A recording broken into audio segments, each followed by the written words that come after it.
Hello friends, मैं हूं ज्योति सिंह और आप देख रहे हैं सक्सेस पथ। आज की इस वीडियो में हम जो हमारी स्ट्रक्चरल मैकेनिक्स की सीरीज चल रही है पॉलिटेक्निक सिविल इंजीनियरिंग के थर्ड सेमेस्टर के स्टूडेंट के लिए, तो इसमें सभी चैप्टर आपके कवर कराए जाएंगे विथ न्यूमेरिकल। तो जो पीछे के दो चैप्टर थे हमारे, first properties of materials and second हमारा था सिंपल स्ट्रेस एंड स्ट्रेन, तो ये दोनों चैप्टर कवर हो चुके हैं। जो भी थ्योरेटिकल पार्ट थे आपके सिंपल स्ट्रेस एंड स्ट्रेन के, उसको कवर करा दिया गया है। तो यदि आप पीछे की वीडियो नहीं देखे हैं तो स्ट्रक्चरल मैकेनिक्स की प्लेलिस्ट से जाके आप पीछे की वीडियो देख सकते हैं। आज हम देखेंगे सिंपल स्ट्रेस एंड स्ट्रेन पे जो भी इंपॉर्टेंट न्यूमेरिकल है। बहुत ज़्यादा न्यूमेरिकल इस चैप्टर से आपके नहीं पूछे जाते हैं, लेकिन जो भी इंपॉर्टेंट है उसको हम देख लेते हैं। उसके बाद से नेक्स्ट चैप्टर हम अपना यहाँ पर कवर करेंगे bending moment and shear force से रिलेटेड जो भी इंपॉर्टेंट टॉपिक होंगे उनको भी हम इस वीडियो में कवर करेंगे। तो इस वीडियो पर इन तक बने रहिए और इस वीडियो को अपने फ्रेंड के साथ ज़्यादा से ज़्यादा शेयर कीजिए। यदि आप चैनल पर नए हैं तो चैनल को सब्सक्राइब कर ले, बेल आइकन को प्रेस कर ले, जिससे कि हमारे नए वीडियो की नोटिफिकेशन आपको मिलती रहे। तो चलिए हम स्टार्ट करते हैं।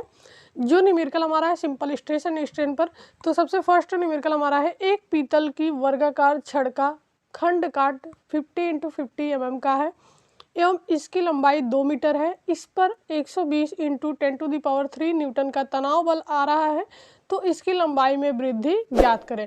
कैपिटल ई का मान आपका दिया हुआ है 2 × 10⁹ न्यूटन पर मीटर स्क्वायर। कैपिटल ई आपका क्या होता है? प्रत्यास्थता गुणांक होता है।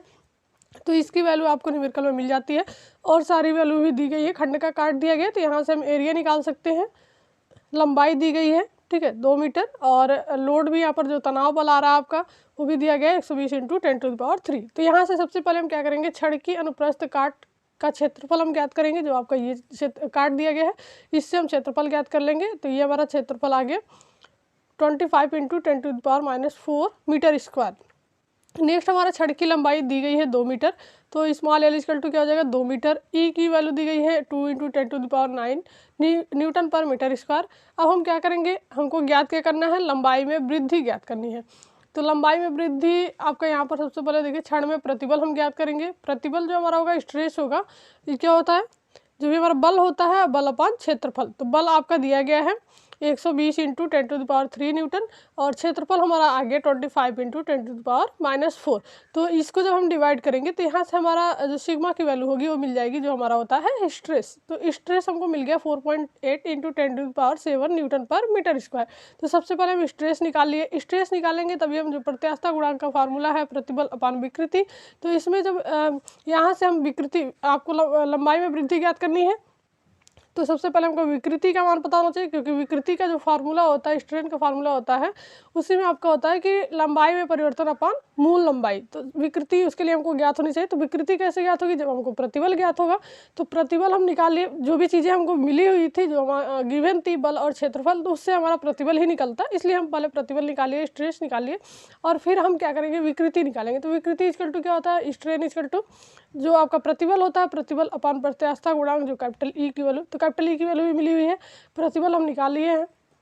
तो यहाँ से जब हम इसको डिवाइड करेंगे तो यहाँ से हमारा स्ट्रेन की वैल्यू जो होगी, विकृति की वैल्यू जिसको हम स्मॉल डी ई से डिनोट करते हैं, वो हमको पता चल जाएगा 2.4 × 10⁻²। नेक्स्ट हम क्या करेंगे, अब हम विकृति का फार्मूला जो होता है उसको यहाँ पर पुट करेंगे। विकृति जो आपका स्मॉल ई है, स्मॉल ई इक्वल टू क्या होता है, ΔL/L। डेल्टा एल क्या है, लंबाई में परिवर्तन, चाहे वो वृद्धि हो चाहे वो कमी हो, कोई भी हो सकता है इसमें। और यल आपका क्या है, मूल लंबाई, जो आपका दिया गया है 2 मीटर। तो यही हमको निकालना है लंबाई में परिवर्तन, जो लंबाई में वृद्धि पूछ रहा है, तो यही हमको लंबाई में परिवर्तन निकालेंगे।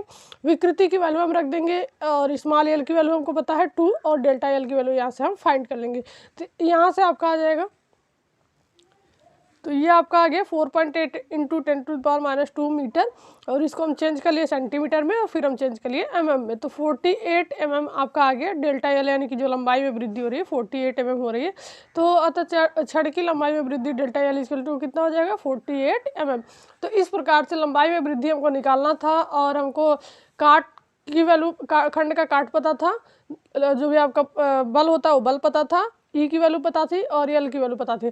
तो यहाँ से बल और क्षेत्रफल पता है, तो हम सबसे पहले प्रतिबल निकालते हैं। प्रतिबल निकालने के बाद हम क्या करेंगे, विकृति निकालेंगे, क्योंकि विकृति में आपका प्रतिबल और कैपिटल ई की जरूरत पड़ती है। तो कैपिटल ई की वैल्यू भी दी गई है, तो यहाँ से विकृति निकाल लिए। अब हम विकृति का फार्मूला लगाएंगे डेल्टा एल बाई एल, और यहाँ से हम लंबाई में परिवर्तन निकाल लेते हैं। तो इस प्रकार से इस क्वेश्चन को, इस टाइप के क्वेश्चन अगर आपके एग्जाम में पूछे जाते हैं तो उसको सॉल्व कर लेंगे। नेक्स्ट क्वेश्चन हम देखते हैं। नेक्स्ट क्वेश्चन हमारा है, स्टील की एक छड़ का व्यास 70 mm है जो एक चौकी यानी कि पेडेस्टल की तरह है। इस छड़ का चरम क्रशिंग प्रतिबल 200 न्यूटन पर mm स्क्वायर है। तो इस चौकी के लिए अभिकल्पन भार यानी कि डिजाइन लोड ज्ञात करें यदि सुरक्षा गुणांक फैक्टर ऑफ सेफ्टी का मान आपका 4 है। तो फैक्टर ऑफ सेफ्टी आपका दिया गया है और चरम क्रशिंग प्रतिबल यहाँ पर दिया गया 200 न्यूटन पर mm स्क्वायर। छड़ का व्यास दिया गया 70 mm। तो यहाँ से हम इसका क्षेत्रफल निकालेंगे। अब चलिए हम ज्ञात करते हैं, हमको निकालना क्या है, डिजाइन लोड। डिजाइन लोड हमको ज्ञात करना है कि कितना लोड इसके लिए डिजाइन किया जा सकता है। तो चौकी का क्षेत्रफल आपका है π/4 × d स्क्वायर होता है। तो d की वैल्यू दी गई 70 mm। यहाँ से हम निकालेंगे क्षेत्रफल, तो आपका हो गया 3850 mm स्क्वायर। नेक्स्ट हमारा चरम क्रशिंग भार दिया गया है क्षेत्रफल इंटू प्रतिबल। तो चरम क्रशिंग भार हम कैसे निकालते हैं, क्षेत्रफल इंटू प्रतिबल से। तो क्षेत्रफल हमको यहाँ से मिल गया, प्रतिबल हमको यहाँ दिया गया है। तो यहाँ से हम चरम क्रशिंग भार निकाल लेंगे जो हमारा हो गया इतना, ठीक है। तो ये न्यूटन में दिया गया है। अब हमको निकालना है डिजाइन लोड, हमको निकालना है। तो इसके लिए हम आगे देखते हैं। फिर ये हमारा देखिए फैक्टर ऑफ सेफ्टी आपका दिया गया 4।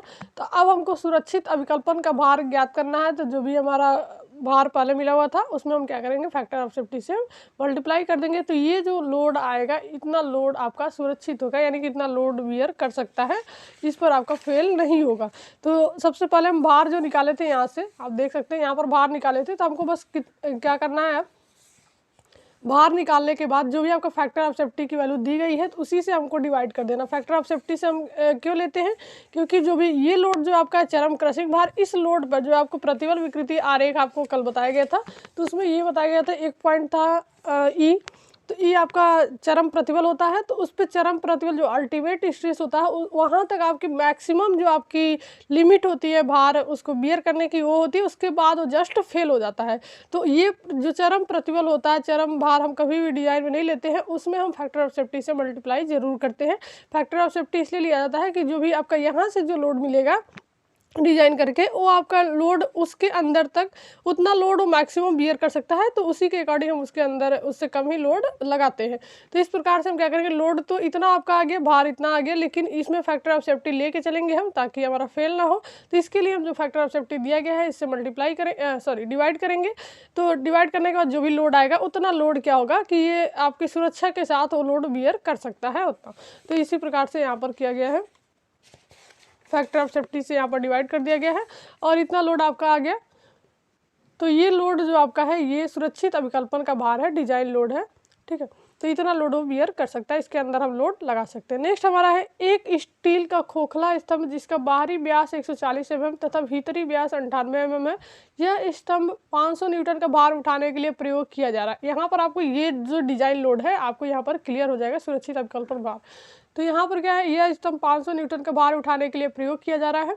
यदि इस स्टील के स्तंभ के लिए चरम प्रतिबल, ये चरम अल्टीमेट स्ट्रेस है, 1 न्यूटन पर mm स्क्वायर हो तथा सुरक्षा गुणांक आपका यहाँ पर 2 है, तो स्तंभ को भार उठाने की सुरक्षितता चेक करें।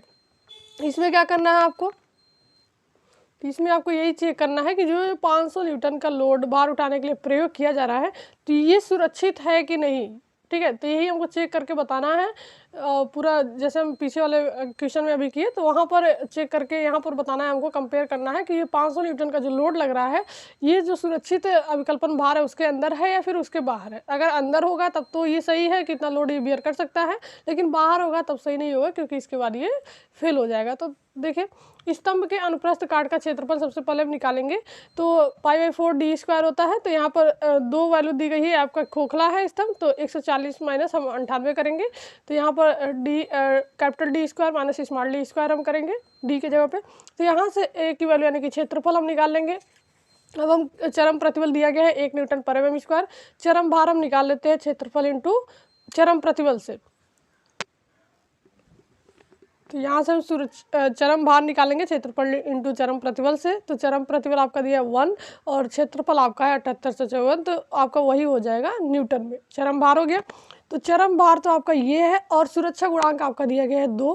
तो अब हम क्या करेंगे, सुरक्षित भार हमको निकालना है, तो इस चरम भार में हम सुरक्षा गुणांक से डिवाइड करेंगे। वैसे तो हम ये लोड लगाते हैं तो यहाँ ये मैक्सिमम आपका होता है, यहाँ के बाद वो फेल हो जाएगा, इसमें कोई सुरक्षा गुणांक हमने नहीं लिया है, तो कोई यहाँ पर सुरक्षा की कोई भी यहाँ पर सेफ्टी के लिए आपका फिक्स नहीं है।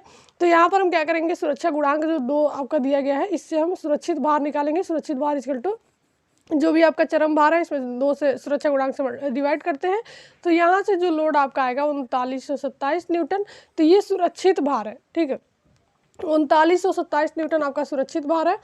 तो ये आपका 500 न्यूटन ही लग रहा है, तो इसका मतलब क्या है, 3927 न्यूटन के अंदर है, 500 न्यूटन, उससे ज़्यादा नहीं है। तो चूँकि यहाँ पर देख सकते हैं आप, चूँकि स्तंभ 500 न्यूटन का भार उठा रहा है, जबकि सुरक्षित रूप से यह 3927 न्यूटन तक भार उठा सकता है, अतः स्तंभ के द्वारा उठाया गया भार सुरक्षित है। तो 500 न्यूटन का ही भार उठा रहा है और सुरक्षित रूप से यह सुरक्षित भार ये 3927 न्यूटन उठा सकता है, इसलिए जो भार वो उठा रहा है 500 न्यूटन, वो आपका क्या है, स्तंभ के द्वारा उठाया गया भार सुरक्षित है। तो इस प्रकार से हम ये जो सुरक्षा गुणांक है उसका ये यूज होता है आपके किसी भी क्वेश्चन में, तो इसलिए हम उससे डिवाइड करते हैं। जो भार हमारा रहेगा वो सुरक्षित भार होता है, जिसके बाद कोई फेल होने की संभावना नहीं रहती है। नेक्स्ट हमारा जो चैप्टर है shear force and bending moment, तो इसके भी जो भी इंपॉर्टेंट टॉपिक है, बहुत सारे इसमें थियोरेटिकल पार्ट भी है। तो सबसे पहले हम थ्योरी के पार्ट को कवर करेंगे, फिर हम इसके न्यूमेरिकल को भी, जितने भी न्यूमेरिकल आपके बनते हैं एग्जाम में, जितने इंपॉर्टेंट है, तो सभी को कराए जाएंगे। तो चलिए देखते हैं shear force and bending moment. आपका कर्तन बल एवं नमन आघूर्ण बहुत ही मोस्ट इंपॉर्टेंट चैप्टर है ये आपका, बहुत सारे न्यूमेरिकल यहाँ से पूछे जाते हैं एग्जाम में, और कॉम्पिटिटिव एग्जाम के पर्पज से भी बहुत इंपॉर्टेंट है। तो आप एक एक जो पॉइंट है उसको ध्यान से पढ़िएगा। सबसे पहला जो पॉइंट है इसमें पढ़ना हमको धरन यानी कि बीम के बारे में, जो भी जो सिंपल आपके डिफिनीशन है उसको पहले हम कवर करेंगे। जो भी पार्ट है उसके छोटे छोटे पार्ट्स हैं, अगर इनको हम कवर कर लेते हैं, इनको अच्छे से हम समझ लेते हैं, तो आपको न्यूमेरिकल करने में, आगे समझने में कोई दिक्कत नहीं होगी। तो सबसे पहला जो हमारा टॉपिक है धरन का है, बीम का है। तो बीम क्या होती है आपकी, तो धरन एक समान अथवा असमान खंडीय काट वाला एक ऐसा लंबा क्षैतिज अवयव है, मेंबर है, जो विभिन्न अथवा एक ही आलम पर टिकता हुआ अपनी क्षैतिज अक्ष के लंबवत आ रहे बलों से जनित क्रियात्मक बलों एवं आघूर्ण से अपने प्रतिक्रियात्मक बलों का विरोध करता हुआ बिना विफल हुए अपनी अनुमन्य यानी कि परमिजिबल स्थिति में बनी रहती है, ऐसा अवयव धरन कहलाता है। एक क्षैतिज मेंबर होता है जिसको हम धरन बोलते हैं, जो आपका टीका होता है दीवार वगैरह पे या फिर किसी भी और ठीक है, तो किसी भी और आलम पर भी टीका हो सकता है। तो यही आपका क्षैतिज अवयव जो होता है वही हमारा धरन कहलाता है, जो आप देख सकते हैं यहाँ पर बनाया गया है फिगर धरन का। बीम है ये आपका, ये डी है, इसकी गहराई है, ये लंबाई है और ये इसकी चौड़ाई है।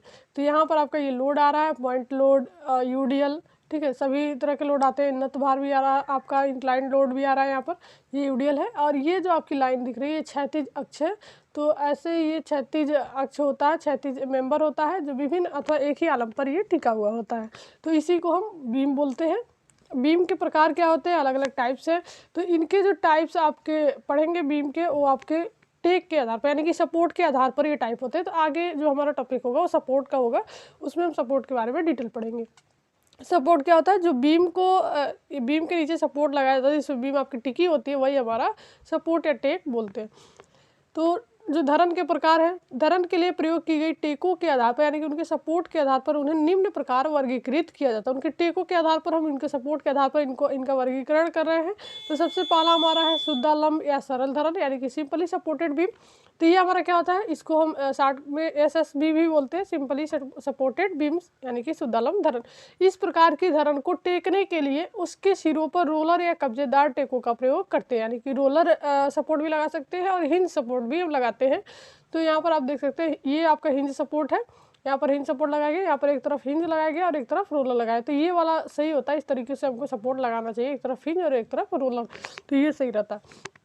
तो ये जो आपका शुद्धालंब सिंपली सपोर्टेड बीम है, तो इस पर इसको रोकने के लिए क्या करते हैं, इनको टेकने के लिए उसके सिरों पर रोलर या कब्जेदार टेक लगाते हैं। तो पहला आपका हो गया सिंपली सपोर्टेड बीम यानी कि शुद्धालंब धरन। दूसरा जो बीम का टाइप है वो हमारा है कैंटिलीवर बीम।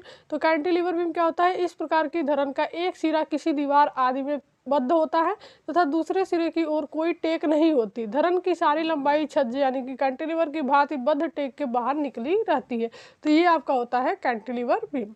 तो यहाँ पर आपको फिगर में दिखाया जा रहा है ये कैंटिलीवर बीम है। मान लीजिए यहाँ पर कोई वाल है, इस वाल में क्या है, ये बीम आपकी टिकी हुई है, एक ही तरफ इसमें सपोर्ट होता है और वो भी आपका फिक्स सपोर्ट होता है, और एक तरफ बिल्कुल इसका एक जो सिरा होता है बिल्कुल फ्री होता है। तो ये आपका फिक्स्ड एंड है, यानी कि बद्ध सिरा है, और ये फ्री एंड है जो स्वतंत्र सिरा इसका होता है, इस पर कोई आपका सपोर्ट नहीं होता, केवल एक ही साइड में। जैसे मान लीजिए ये कोई दीवार है ये, और ऐसे ये सपोर्ट लगा हुआ है, तो एक तरफ क्या है, एक तरफ ये दीवार मान लीजिए है ये, और यहाँ पर सपोर्ट ये लगा हुआ है इसमें, और ये जो ये आपका बीम है इसका एक सिरा फ्री है बिल्कुल। तो यही आपका होता है कैंटिलीवर बीम, एक तरफ इनके पास फिक्स सपोर्ट लगा होता है, दूसरा सिरा इनका फ्री होता है। तो ये हो गया आपका कैंटिलीवर बीम। नेक्स्ट हम देखते हैं, नेक्स्ट हमारा जो बीम है वो हमारा है आबद्ध धरन, यानी कि फिक्स्ड बीम। तो इस प्रकार की धरन के दोनों सिरे किसी दीवार में बद्ध होते हैं। तो फिक्स्ड बीम होता है, नाम से स्पष्ट है। तो कैंटिलीवर में एक सिरा उनका फिक्स्ड होता था, एक फ्री होता था, उस पर कोई सपोर्ट नहीं होता था। और फिक्स्ड में हमारा क्या है, दोनों सिरे इनके दीवार में फिक्स होते हैं। जैसे आप कोई भी बीम अगर देखेंगे और दीवार में दोनों दीवार की दोनों आपकी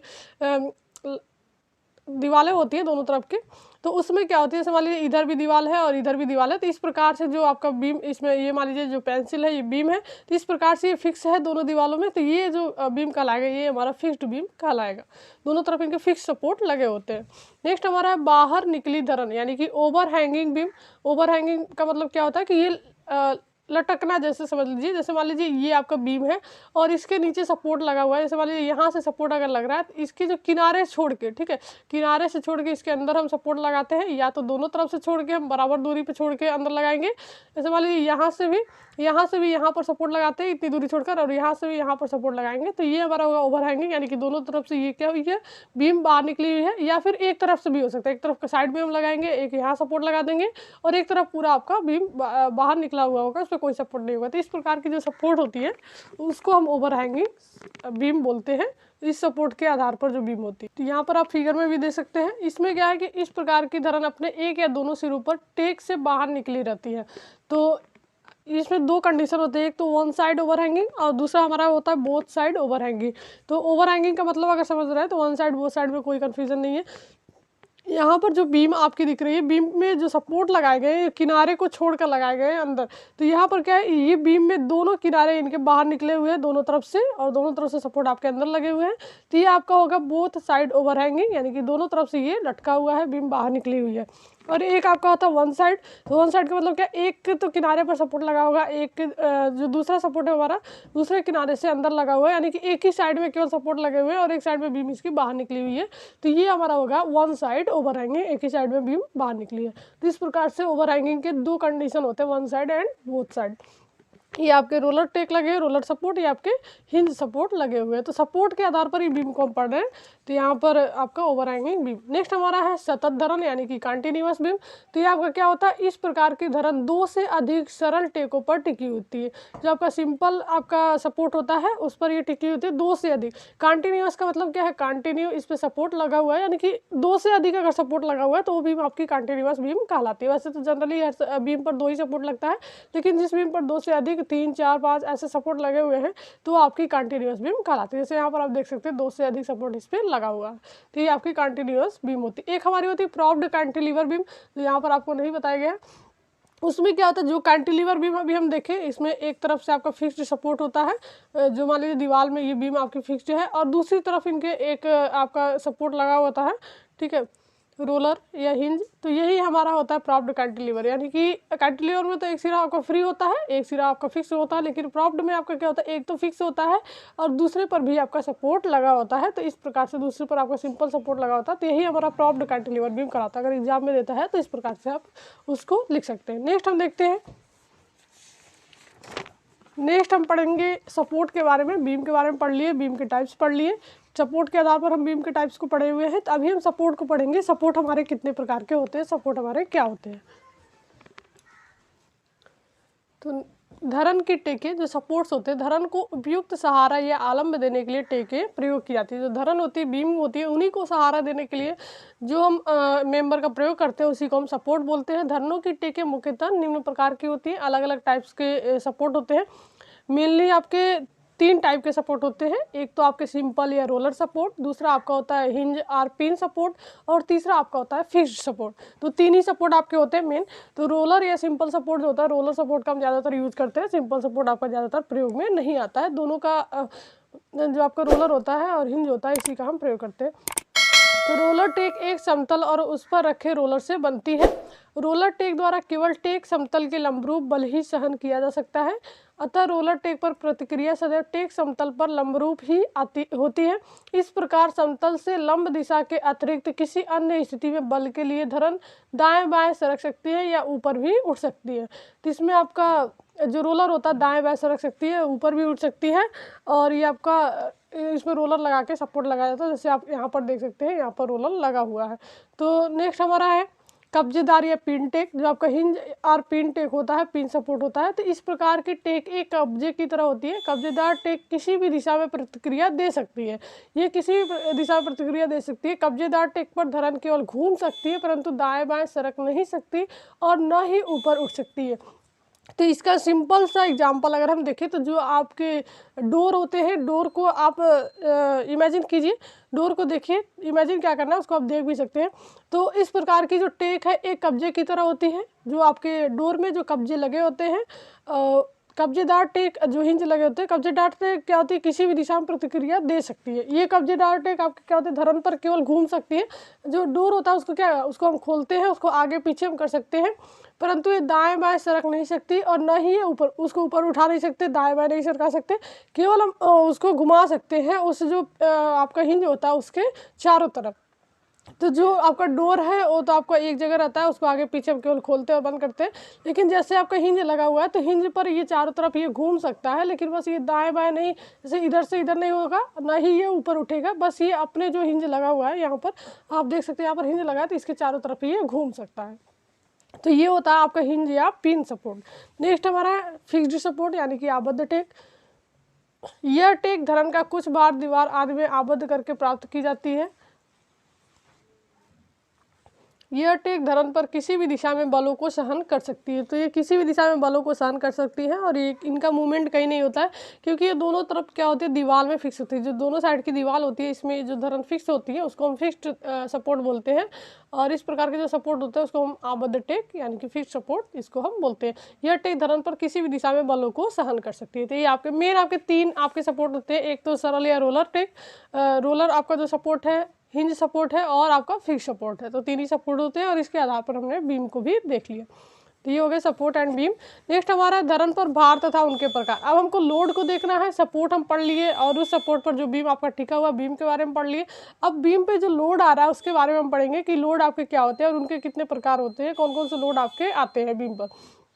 तो धरन पर भार तथा उनके प्रकार, टाइप्स ऑफ लोड। साधारणतः धरनों पर अनुप्रस्थ यानी कि ट्रांसवर्स प्रकार के भार ही क्रिया करते हैं, अर्थात वे भार जो धरन की अक्ष के लंब रूप होते हैं। अतः विभिन्न अनुप्रस्थीय भार निम्न प्रकार हैं आपके जो लंब रूप होते हैं धरन के। पहला आपका होता है पॉइंट लोड। इसमें भी 3-4 टाइप के आपके लोड मिल जाएंगे, पॉइंट लोड, यूडीएल और आपके यूनिफॉर्मली वेरिंग लोड, इस प्रकार से। तो सबसे पहला हमारा है पॉइंट लोड, जो बिंदु भार होता है, संकेंद्रित, इसको कंसंट्रेटेड लोड भी हम बोलते हैं, संकेंद्रित या बिंदु भार। ये आपका क्या होता है, वास्तव में जो बिंदु भार है ये संभव नहीं है कि इस किसी एक पॉइंट पर ही आपका लोड लगे, यही आपका बिंदु भार है, पॉइंट लोड है। तो इस प्रकार से लगता है कि मतलब धरन के केवल इस पॉइंट पे लग रहा है, या फिर इस पॉइंट पे लग रहा है, या फिर इस पॉइंट पे। तो ये आपका एक्चुअल में ये संभव नहीं है, परंतु जिन भारों को धरन के एक बिंदु पर क्रिया करता हुआ माना जा सके उन्हें हम बिंदु भार कहते हैं। तो रियल में जो आपका एक्चुअल में है ये संभव नहीं होता, लेकिन जिन भारों को हम धरन के एक बिंदु पर क्रिया करता हुआ मानते हैं उन्हीं को हम बिंदु भार बोलते हैं, वही हमारा पॉइंट लोड कहलाता है। तो इस प्रकार से पॉइंट लोड आपके कैसे होते हैं, ये जो आपको एरो दिखाया गया है इस प्रकार से, किसी ये आपके बीम है, ये आपका सपोर्ट लगा हुआ है, और इस पर ये लोड जो 2 किलोन्यूटन, 3 किलोमीटर और 4 किलोमीटर का दिख रहा है। तो इस प्रकार से लोड आपका आ सकता है। जो आपका पॉइंट लोड होता है एक पॉइंट पर क्रिया करता है, एक पॉइंट पर कार्य करता है, केवल इसी पॉइंट पर ये लोड कार्य करेगा। तो इस प्रकार के जो लोड होते हैं वही हमारे पॉइंट लोड कहलाते हैं, और इसको इस एरो की तरह से दिखाते हैं। नेक्स्ट हमारा है सम वितरित भार, यानी कि यूनिफॉर्मली डिस्ट्रीब्यूटेड लोड, जिसको हम यूडीएल भी बोलते हैं। तो सम वितरित भार आपका इस प्रकार का भार धरन की कुछ या पूरी लंबाई पर समान रूप से बटा हुआ होता है। इसकी इकाई न्यूटन पर सेंटीमीटर या फिर किलो न्यूटन पर मीटर या फिर टन पर मीटर होती है। वास्तव में धरनों पर इस प्रकार का भार ही क्रिया करता है। तो रियल में जो क्रिया करता है जो भार, वो हमारा यूडीएल ही होता है, यूनिफॉर्मली डिस्ट्रीब्यूटेड लोड, क्योंकि जो आपकी बीम होती है इस पर जो लोड आता है वो पूरी लंबाई में समान रूप से आता है। या फिर किसी भी तरीके से हो सकता है, जैसे आपको यहाँ पर जो इस प्रकार से लोड दिखाई गई, ये हमारा यूडीएल लोड है। यूडीएल लोड को हम ऐसे ही बनाते हैं। ये हमारा डब्ल्यू न्यूटन का लोड लग रहा है, इसमें डब्ल्यू किलो न्यूटन पर मीटर का, ठीक है। इसमें क्या होता है, जो लोड लगता है किलो न्यूटन पर मीटर पे लगता है, ठीक है। तो ये हमारा यूडीएल हो गया। इस प्रकार से हो सकता है या फिर इस प्रकार, यानी कि पूरी लंबाई में समान रूप से लोड लग रहा है। या फिर ये भी हो सकता है कि कोई धरन है, इसके आधी दूरी पर यूडीएल लग रहा है, इधर से इस साइड से आधी दूरी पर। कोई धरन है, इसके इस साइड से आधी दूरी पर लग रहा है। ऐसा भी आपको क्वेश्चन मिलेगा एग्जाम में। और कोई धरन है तो इसके केवल बीच में ऐसे यूडीएल लगा हुआ है, इस साइड पे नहीं लगा हुआ है। पॉइंट लोड भी इसके साथ लग सकता है। तो इस प्रकार से आपके यूडीएल, आप मेन ये समझे कि धरन की जितनी दूरी पर लग रहा है तो समान रूप से वो लगता है, तो इसलिए हम उसको समवितरित भार बोलते हैं। तो ये आपका यूडीएल होता है। नेक्स्ट हमारा है परिवर्तनशील भार, यानी कि वेरिंग लोड। तो जो आपका वेरी करता है, ये भार धरन की कुछ या पूर्ण लंबाई पर समान रूप से नहीं लगते, वरन इनका मान प्रत्येक बिंदु पर बदलता रहता है। ये निम्न प्रकार के समान रूप से बदलते भार और वक्र भार, दो प्रकार से इनको हम देख सकते हैं। तो एक तो आपका समान रूप से बदलता रहता है, इनका जो भार कहीं पर भी एक समान नहीं लगता है, तो वैरी करता है। तो यहाँ पर देखिए सबसे कम है, फिर ज़्यादा, फिर उससे ज़्यादा। तो इस प्रकार से वैरी कर रहा है। तो ये आपका एक त्रिभुज का आकार बना रहा है, तो इसको हम ट्रायंगुलर बोलते हैं। एक आपका ऐसे अगर वैरी करता है, यहाँ से आपका स्टार्ट होकर फिर ऐसे जाता है, तो इसको हम ट्रेपोजाइडल बोल सकते हैं। ये आपका वैरिंग लोड है। एक आपका इस प्रकार से कर्व की तरह होता है, कहीं ज़्यादा फिर कहीं कम फिर कहीं ज़्यादा। ये एक साइड से मतलब बढ़ रहा है, फिर एक साइड से भी बढ़ रहा है। तो इसको, ये आपका ट्रायंगुलर का आकार है, ये आपका ट्रेपोजाइडल का। लेकिन इसमें क्या है, जो वक्र भार है इसमें कहीं कम कहीं ज़्यादा होता है, तभी हमारा ये कर्व ऐसे बनेगा। तो इस प्रकार का ये कर्व भार का ये आपको फिगर दिखाया गया है, और ये आपका समान रूप से बदलते हुए भार का। तो ये आपका हो गया परिवर्तनशील भार, यानी कि वैरिंग लोड, जो आपका हर पॉइंट पे चेंज होता रहता है, इसको हम वैरिंग लोड बोलते हैं। तो ये आपके लोड के टाइप हो गए, तीन प्रकार के मेन आपके लोड होते हैं। एक तो आपका पॉइंट लोड, दूसरा हमारा यूडीएल, और तीसरा हमारा वैरिंग लोड। तो ज़्यादातर हम पॉइंट लोड और यूडीएल के बारे में ही पढ़ते हैं, न्यूमेरिकल वगैरह सॉल्व करते हैं। नेक्स्ट हमारा है रिएक्शंस, प्रतिक्रियाएं। जब भी हम आगे न्यूमेरिकल करेंगे तो सबसे पहले हम क्या करते हैं, किसी भी न्यूमेरिकल में रिएक्शंस निकालते हैं, उनकी प्रतिक्रियाएं निकालते हैं। रिएक्शंस क्या होता है, ये जो आपका बीम है, बीम पर हम सपोर्ट लगाते हैं, दोनों साइड में सपोर्ट यहाँ पर लगा हुआ है, और सपोर्ट के नीचे हम क्या करते हैं, रिएक्शन प्रतिक्रिया लगाते हैं। जो ऊपर से लोड लगता है तो यही आपका नीचे से यहाँ पर प्रतिक्रिया लगता है, रिएक्शन लगता है। ये आपका ए पॉइंट है, तो ये आर ए हो जाएगा, यानी कि रिएक्शन एट ए पॉइंट। और ये आपका बी पॉइंट है, तो ये आर बी हो जाएगा, रिएक्शन को हम आर से डिनोट करते हैं, तो रिएक्शन एट बी पॉइंट। और इनके बीच की जो दूरी होती है वो हमारी स्पैन होती है, इनकी लंबाई होती है यल। और यहाँ पर एक लोड लग रहा है डब्ल्यू न्यूटन का, ये आपका पॉइंट लोड है। और ये जो लोड की दूरी है आपकी पॉइंट ए से ए दूरी पर ये लोड लग रहा है। तो ये सारी चीज़ें, यही आपका रिएक्शन होता है। ये जो नीचे आपका सपोर्ट के नीचे लगा हुआ है, ये रिएक्शन है, प्रतिक्रिया है। तो सबसे पहले कोई भी क्वेश्चन अगर हम सॉल्व करेंगे तो न्यूमेरिकल में, तो उसमें सबसे पहले हम रिएक्शन ही निकालते हैं। तो रिएक्शन निकालने का प्रोसेस क्या होता है आप देख सकते हैं यहाँ पर। सबसे पहले हम सिंपली सपोर्टेड बीम के लिए देखेंगे, फिर हम कैंटिलीवर बीम के लिए देखेंगे। तो सिंपली सपोर्टेड के लिए सबसे पहले हम क्या करते हैं, एक तो हम summation of F equal to zero, यानी कि जितने भी फोर्सेज होते हैं उनको हम जीरो के इक्वल टू करते हैं, जितने भी फोर्स होंगे। और एक चीज़ और यहाँ पर ध्यान देनी है, जब भी हम अभी आगे कन्वेंशन, साइन कन्वेंशन इनका पढ़ेंगे, चिन्ह के बारे में पढ़ेंगे, साइन के बारे में पढ़ेंगे, कैसे हमको लगाना होता है। तो जो मान लीजिए नीचे से जा रही है भार, ठीक है, ऊपर, या फिर ऊपर से आ रहे हैं नीचे, तो किसी एक को हम प्लस में और किसी एक को हम माइनस लेंगे, क्योंकि दोनों अपोजिट है। तो अगर हम इसको प्लस ले रहे हैं तो इसको हम माइनस लेंगे, अगर हम इसको माइनस ले रहे हैं तो इसको हम प्लस लेंगे। तो किसी एक साइड के नीचे से ऊपर जाने वाली भार को अगर हम प्लस ले रहे हैं तो ऊपर से नीचे वाली जितनी भी भार होंगी उसको हम माइनस लेंगे। तो इसमें हम ऐसे करके, और सारे बलों का जो योग होता है वही हमारा क्या कहलाता है। तो ये हमारा summation of F equal to zero करेंगे, तो आर ए इसको हम प्लस ले रहे हैं, आर ए ये ऊपर से नीचे आ रहा है तो इसको माइनस ले लिए, फिर ये नीचे से ऊपर जा रहा है तो इसको हम प्लस ले रहे हैं। यानी कि एक साइड के लोड को हम प्लस लेंगे, एक साइड के लोड को हम माइनस लेंगे, चाहे कहीं पर भी कोई लोड होगा। तो R A minus W plus R B, जितने भी फोर्सेज होंगे सबको हम इक्वल टू कर लेंगे जीरो के। अब हम क्या करेंगे, R A plus R B कर सकते हैं, ये दोनों प्लस में है और ये माइनस में, तो इसको हम दूसरे साइड में भेज दिए। तो यहाँ पर हो जाएगा R A plus R B equal to W. तो कभी भी हम रिएक्शन निकालते हैं अगर सिंपली सपोर्टेड बीम में, तो ये आपका फार्मूला लगेगा R A plus R B equal to W. जितने भी लोड होंगे आपके ऊपर लग रहे होंगे वो R A plus R B के बराबर हम कर देंगे। इस प्रकार से हम निकालते हैं स्टेप बाय स्टेप, लेकिन फाइनल आपका यही पोजीशन आ जाता है, यही इक्वेशन बनता है। नेक्स्ट हमारा है आघूर्ण प्रतिबंध यानी कि summation of M equal to zero, यानी कि जितने भी मूवमेंट्स होंगे उसको हम जीरो के इक्वल टू करेंगे। अब मूवमेंट लेते हैं हम किसी भी एक पॉइंट के अराउंड, तो यहाँ पर मान लीजिए हम आर ए के अराउंड, ए पॉइंट के अराउंड मूवमेंट ले रहे हैं, तो यहाँ पर आर ए से मूवमेंट क्या होता है, मूवमेंट हम कैसे लेते हैं अभी आगे हम मूवमेंट के बारे में पढ़ेंगे। लोड इंटू डिस्टेंस, ठीक है, जो लोड होती है और जो दूरी होती है आपकी, उसके वो दोनों आपको मिला के मूवमेंट आघूर्ण उसी को हम बोलते हैं। तो आपका आर ए जिस पॉइंट पर मूवमेंट लेंगे वहाँ पर मूवमेंट आपका जीरो होता है, क्योंकि ये पॉइंट तो हम ले ले रहे हैं आर ए, लेकिन यहाँ पर डिस्टेंस कितनी है, बिल्कुल नहीं, यही पॉइंट पर मूवमेंट भी ले रहे हैं और यहीं का यहीं से डिस्टेंस क्या होगा, जीरो होगा, तो इसीलिए यहाँ पर डिस्टेंस आपकी जीरो हो गई। और फिर हमारा दूसरा लोड क्या है, जो इक्वेशन ये बनता है, इसी इक्वेशन में हम क्या करते हैं, दूरी से मल्टीप्लाई कर देंगे तो आपका मूवमेंट हो जाएगा।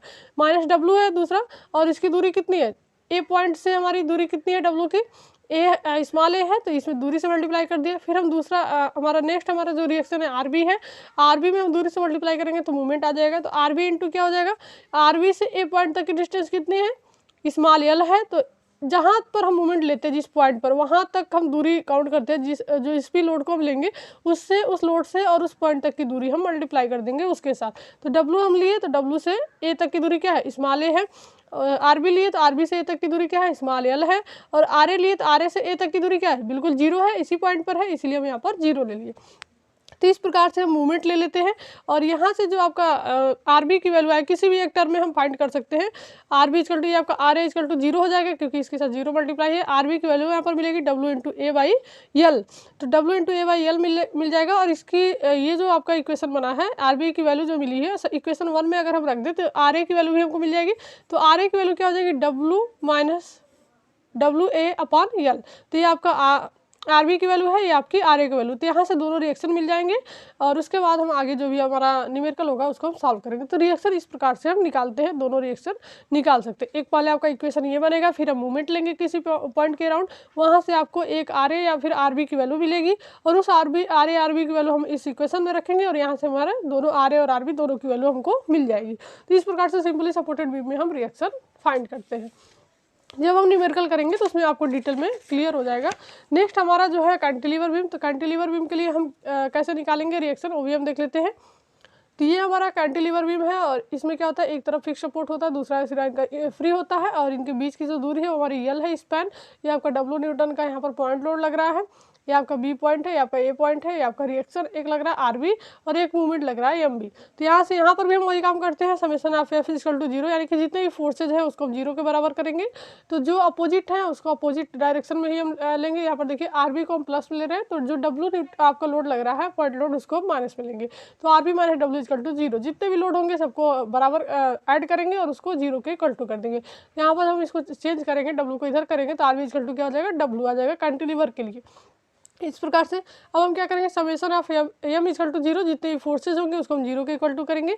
तो यहाँ पर क्या हो जाएगा, जो आपका ये इक्वेशन बना है इसमें हम दूरी से केवल मल्टीप्लाई कर देते हैं, तो माइनस डब्लू है आपका, माइनस डब्लू, और डब्लू से आपका अगर बी पॉइंट पे हम यहाँ पर ले रहे हैं जो भी मूवमेंट है बी पॉइंट पे ले रहे हैं, तो डब्लू से बी पॉइंट की दूरी कितनी है, स्मॉल एल है, स्मॉल एल से मल्टीप्लाई कर दिया, आपका ये मूवमेंट हो गया। लोड इनटू डिस्टेंस, ये आपका मूवमेंट होता है, प्लस आर बी हो गया। आर बी में आर बी जो आपका पॉइंट है यहीं पर है, और यहीं पर हम मूवमेंट भी ले रहे हैं, तो इसकी दूरी कितनी होगी, आर बी से बी पॉइंट तक की जीरो होगी, तो ये हमारा जीरो हो गया। तो ये टर्म हमारा हो जाएगा जीरो, और यहाँ बचेगा हमारा एम बी इक्वल टू जो आपका है मूवमेंट, एम बी जो मूवमेंट लग रहा है M B equal to minus W L. तो इस प्रकार से हम यहाँ पर कैंटिलीवर बीम में निकाल लेते हैं मूवमेंट और रिएक्शन। नेक्स्ट हमारा है धरन का विस्तार, यानी कि स्पैन ऑफ बीम, बहुत ही इंपॉर्टेंट है, आपके स्पैन के बारे में आपको पता होनी चाहिए। तो जो धरन का विस्तार होता है, जो स्पैन अभी आपको यहाँ पर दिखाया गया जो यल लिखा हुआ है, तो इसमें दो तरीके के होते हैं।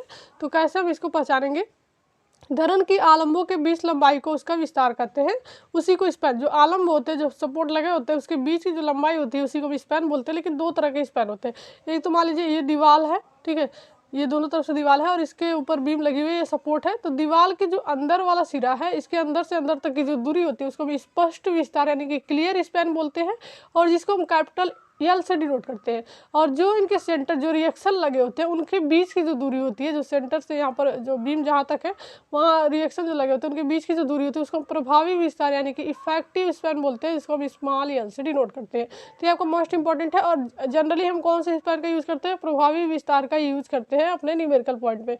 तो जो क्लियर है उसका हम यूज़ नहीं करते हैं, जो इफेक्टिव है उसी का हम यूज़ करते हैं। तो यहाँ पर आप देख सकते हैं स्पष्ट विस्तार जो क्लियर स्पैन है, टेकों के बीच धरन की स्वतंत्र क्षैतिज लंबाई उसका स्पष्ट विस्तार कहलाती है, इसे हम कैपिटल एल से प्रदर्शित करते हैं। यानी कि जो टेक है उसके बीच की जो दूरी होती है वो हमारी स्पष्ट विस्तार कहलाती है। और प्रभावी विस्तार क्या होता है, टेकों के द्वारा प्रदान की गई प्रतिक्रियाओं के बीच धरन की क्षैतिज लंबाई को हम प्रभावी विस्तार करते हैं और इसे हम स्मॉल एल से प्रदर्शित करते हैं। ये मोस्ट इंपॉर्टेंट है, आपको कन्फ्यूजन बहुत होता है आगे न्यूमेरिकल जब हम करेंगे। तो ये जो रिएक्शंस होते हैं, रिएक्शंस के बीच की जो दूरी होती है उसको हम प्रभावी विस्तार यानी कि इफेक्टिव स्पैन बोलते हैं, जो हमारा स्मॉल एल होता है। नेक्स्ट हमारा जो है कर्तन बल तथा नमन आघूर्ण के लिए रूढ़ चिन्ह यानी कि जो आपके साइन कन्वेंशन होते हैं, मोस्ट इंपॉर्टेंट है ये एग्जाम के लिए। जब भी हम कर रहे थे अपना रिएक्शन निकाल रहे थे तो उसमें साइन आपके आ रहे थे, तो यहाँ से हम क्लियर आपको समझ में आ जाता है, क्लियर रहता है। तो दो शियर फोर्स के लिए हम करेंगे एक बार, फिर हम बेंडिंग मोमेंट के लिए देखेंगे क्या साइन हम रखते हैं। तो शियर फोर्स आपका होता क्या है, धरन के किसी काट के बाईं ओर अथवा दाईं ओर प्रतिक्रिया सहित लग रहे सभी बलों का बीजगणितीय योग आपका कर्तन बल कहलाता है, यानी कि शियर फोर्स कहलाता है। ऐसे मान लीजिए कोई बीम है और इसका हम दो सेक्शन कर दिए, एक लेफ्ट में एक राइट में हो गया और एक लेफ्ट में हो गया। तो इसके राइट की अगर हम बात करें तो इसके राइट में जितने भी फोर्सेज लग रहे हैं रिएक्शन के साथ, या फिर लेफ्ट में जितने भी फोर्सेज लग रहे हैं रिएक्शंस के साथ, तो ये सभी बलों का जो बीजगणितीय योग होता है, अलजेब्रिक सम होता है, उसी को हम शियर फोर्स बोलते हैं। शियर फोर्स का ये डिफिनीशन है। तो जब भी शियर फोर्स के बारे में पूछा जाए तो ये डिफिनीशन आप दीजिए, धरन के दाईं ओर या बाईं ओर, धरन के किसी काट पर दाईं ओर या बाईं ओर लग रहे हैं प्रतिक्रिया सहित सभी बलों का बीजगणितीय योग आपका शियर फोर्स कहलाता है। अब हम इसका साइन कैसे पहचानेंगे, सबसे पहले हम एक साइड की बात करें। अगर राइट में आपका जो एक बीम है, बीम का हम सेक्शन कर दिए, हाफ हाफ कर दिए, एक लेफ्ट साइड हो गया एक राइट साइड हो गया। अगर राइट साइड की बात करें तो राइट साइड में जो भी आपके फोर्स नीचे की तरफ लग रहे हैं उसको हम माइनस लेते हैं, और जो ऊपर की तरफ लग रहे हैं ऐसे उसको हम प्लस लेते हैं। और लेफ्ट की बात करें तो लेफ्ट में जो ऊपर फोर्स लग रहा है उसको हम माइनस लेते हैं, और जो नीचे लग रहा है उसको हम प्लस लेते हैं। तो ये आप ध्यान रखिएगा कि जब भी लेफ्ट और राइट में हम, जैसे मान लीजिए कोई बीम है, इस पर एक लोड लगा हुआ है और यहाँ पर आपके रिएक्शन लगे हुए हैं, तो जब भी हम लोड को काउंट करेंगे तो यहाँ से मान लीजिए सेंटर पॉइंट है, तो इधर जितने भी लोड है, इधर नीचे आने वाली लोड को हम प्लस लेंगे और ऊपर जाने वाली लोड को हम माइनस लेंगे, और इधर क्या है, ऊपर जाने वाली लोड को हम प्लस लेंगे और नीचे आने वाली लोड को हम माइनस लेंगे। तो अपोजिट लेते हैं दोनों, ठीक है। तो यही आपका शियर फोर्स होता है, और शियर फोर्स के लिए ये आपका साइन होता है। नेक्स्ट हमारा है बेंडिंग मोमेंट। बेंडिंग मोमेंट के लिए भी हम साइन कन्वेंशन देखेंगे। तो ये हमारा बेंडिंग मोमेंट है, मोस्ट इंपॉर्टेंट है। इसके बाद जो भी आपके न्यूमेरिकल पॉइंट होंगे और जो भी आपके इंपॉर्टेंट टॉपिक होंगे उसको भी हम कवर करेंगे। तो नमन आघूर्ण बेंडिंग मोमेंट क्या होता है, धरन के किसी भी काट पर नमन आघूर्ण उस काट के दाईं ओर अथवा बाईं ओर कार्य करने वाले सभी बलों के उसी काट के परत आघूर्णों का बीजगणितीय योग होता है। तो जो धरन के काट होता है उस पर नमन आघूर्ण क्या होता है, उस काट के दाईं ओर अथवा बाईं ओर कार्य करने वाले जो बल होते हैं उसी काट के परित आघूर्णों का बीजगणितीय योग आपका नमन आघूर्ण कहलाता है, बेंडिंग मोमेंट कहलाता है। तो ये आपका हो गया। इसमें दो कंडीशन होते हैं, एक हॉगिंग का होता है जिसको हम उत्तोलन बोलते हैं, उत्तल जो आप जानते होंगे, और सैगिंग आपका इसको हम अवतलन बोलते हैं। तो हॉगिंग में जो आपका होता है वो ऋणात्मक साइन होता है, और जो सैगिंग में होता है वो आपका धनात्मक साइन होता है। जैसे जो बीम होती है, बीम पे जब लोड लगता है तो क्या होता है, इसका कुछ आपका ये बीम लोड आपका जो भी बीम होता है परिवर्तित होता है, ठीक है, ऐसे या फिर ऐसे हो सकता है या फिर ऐसे हो सकता है। तो ये जो आपका होता है इसको हम सैगिंग बोलते हैं, सैगिंग को अवतलन और हॉगिंग को उत्तोलन। और जो हॉगिंग का साइन होगा वो माइनस में होगा, जो सैगिंग का साइन होगा वो प्लस में। अगर बीम इस प्रकार से आपकी मुड़ रही है तो उसको हम माइनस लेंगे साइन, और इस प्रकार से अगर ये आपका चेंज हो रहा है तो उसको हम लेंगे प्लस में। तो ये हॉगिंग और सैगिंग दो पॉइंट हम बेंडिंग मूवमेंट में याद रखेंगे, यहाँ से इनकी साइन हम पहचान सकते हैं। तो ये थे आपके सभी important point bending movement and shear force के। तो ऐसे ही अभी और भी पॉइंट आपके इसमें टॉपिक बचे हुए हैं और न्यूमेरिकल भी है, तो इसको हम नेक्स्ट वीडियो में कवर करेंगे। तो ऐसे वीडियोज़ के लिए आप चैनल पर बने रहिए और इस वीडियो को अपने फ्रेंड के साथ ज़्यादा से ज़्यादा शेयर कीजिए। यदि आप चैनल पर नए हैं तो चैनल को सब्सक्राइब कर लें, बेल आइकन को प्रेस कर लें, जिससे कि हमारे नए वीडियो की नोटिफिकेशन आपको मिलती रहे। और वीडियो पसंद आए तो वीडियो को लाइक करें, कमेंट बॉक्स में कमेंट करके जरूर बताएं कि ये वीडियो आपके लिए कितनी हेल्पफुल है।